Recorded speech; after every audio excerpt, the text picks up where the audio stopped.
Բերլինում հանդիպել են Գերմանիայի և Ադրբեջանի ղեկավարները, Իլհամ Ալիևը և Ֆրիդրիխ Մերցը ստորագրել են երկկողմ գործընկերության ռազմավարական օրակարգի և գործարար համատեղ խորհրդի ստեղծման մասին հռչակագրեր։ Համատեղ մամուլի ասուլիսում Ալիևը հայտարարել է, որ երկկողմ հարաբերությունները կնպաստեն գործակցությանը և խաղաղությանը նաև Հարավային Կովկասում։ Նրա խոսքով Գերմանիայի հետ էներգետիկ, տնտեսական, գործարար, ներդրումային, տարանցման և այլ ոլորտներում շփումներն ընդլայնվելու են։ Ադրբեջանը կատարելագործում է իր տրանսպորտային ենթակառուցվածքը և կամրջի դեր է խաղում Կենտրոնական Ասիայի ու Եվրոպայի միջև, հավելել է Ալիևը։ Նա նաև հայտարարել է, որ հուլիսի կեսերին Բաքվում հնարավոր է հանդիպել են Ռուսաստանի և Գերմանիայի ներկայացուցիչները, չնայած Ադրբեջանի իշխանությունները տեղեկացված չեն եղել հանդիպման կամ դրա բովանդակության մասին։ Այնուհանդերձ Ալիևը հավելել է, եթե նման շփումները կարող են նպաստել ռուս-ուկրաինական պատերազմի դադարեցմանը, ապա Բաքուն կարող է միայն ողջունել այդ ջանքերը։ Ֆրիդրիխ Մերցն էլ հայտարարել է, որ Ադրբեջանը Գերմանիայի համար կարևոր գործընկեր է։ Նա շնորհակալություն է հայտնել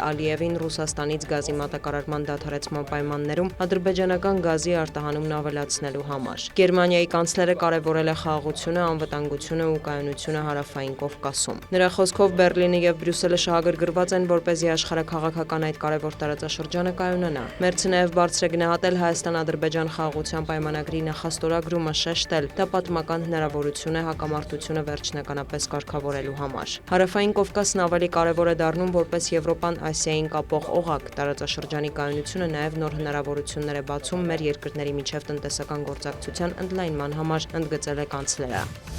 Ռուսաստանում օրենք է ընդունվել, որի համաձայն արգելվում է ՌԴ քաղաքացիություն տալ դատվածություն ունեցող միգրանտներին։ Դատվածության առկայությունը նաև հիմք կհանդիսանա, որպեսզի մերժվի ժամանակավոր կացության տրամադրումը։ Դատվածության բացակայության մասին տեղեկանք կպահանջվի այդ թվում 14 տարեկան լրացած անձանցից։ Նաև ըստ օրենքի նախկինում տրված բնակության թույլտվությունները կչեղարկվեն, եթե դատվածության փաստ հայտնաբերվի։ Տեղեկանք կարող են չտրամադրել փախստական ճանաչված կամ Ռուսաստանում քաղաքական կամ ժամանակավոր ապաստան ստացած անձինք, Դաշնության զինված ուժերում կամ ռազմական կազմավորումներում պայմանագրային ծառայություն անցնող, կրթության նպատակով ժամանակավոր բնակության թույլտվություն ստացած և այլ անձինք։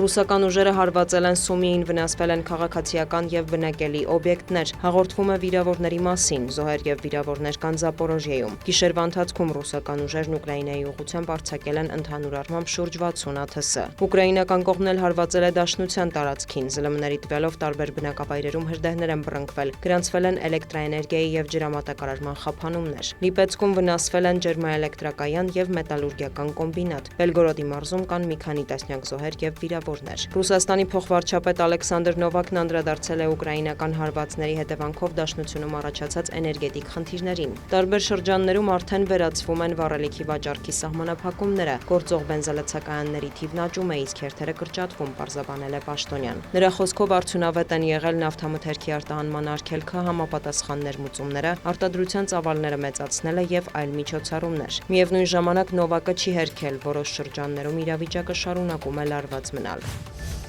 Միացյալ Նահանգները կրկին հարվածներ է հասցրել Իրանին, երկրի կենտրոնական հրամանատարության տվյալով նպատակն է թուլացնել Իսլամական Հանրապետության ռազմական ներուժը և թույլ չտալ հարվածել Հորմուզի նեղուցով անցնող նավերին։ Թիրախավորվել է Խոմեյն քաղաքի արվարձանում գտնվող արդյունաբերական օբյեկտ, պայթյուններ են որոտացել Շիրազ քաղաքում։ Իրանական կողմն էլ հարվածել է Քուվեյթում, Հորդանանում, Սիրիայում օբյեկտների, Բահրեյնում վնասվել է Ամազոնի տվյալների կենտրոնի ենթակառուցվածքը։ Նաև ԶԼՄ-ների տվյալով իրանական ուժերը Հորմուզի նեղուցով անցնող նավթային 2 լցանավ են խոցել։ Բարդ իրավիճակ է Լիբանանի ուղղությամբ։ Բեյրութը մեղադրել է Իսրայելին Հռոմում վերջերս ձեռք բերված համաձայնությունը խախտելու համար։ Կողմերը պայմանավորվել էին, որ Ցահալը հետ է քաշվելու որոշ տարածքներից և իսրայելական զինված ուժերին փոխարինելու է Լիբանանի բանակը, թույլ չտալու, որ Հեզբոլլահը վերադառնա այդ հատվածներ։ Բեյրութից նշել են, որ իսրայելական կողմը կրակ է բացել բնակավայրերից մեկում այն պահին, երբ լիբանանյան զորքերը փորձել են այնտեղ տեղակայվել։ Հազարավոր ցուցարարներ դուրս են եկել Նյու Դելիի փողոցներ, պահանջելով Հնդկաստանի կրթության նախարարի հրաժարականը։ Արդեն մի քանի օր շարունակվող ցույցերի պատճառն այն է, որ իշխանությունները չեղյալ են հայտարարել ավելի քան 1 միլիոն մարդու բժշկական բուհերի ընդունելության քննությունների արդյունքները։ Որպես պարզաբանում է նշվել քննական հարցերի արտահոսքը։ Շատերն այժմ ստիպված կլինեն նորից անցնել թեստերը։ ԶԼՄ-ների տվյալով ցույցերի ընթացքում անկարգություններ են գրանցվել, դրանք սաստկացել են, երբ ոստիկանությունը հացադուլ հայտարարած հայտնի ակտիվիստ Սոնամ Բանգչուկին բռնի ուժով տեղափոխել է հիվանդանոց։ Դիանա Գասպարյան, լուրեր։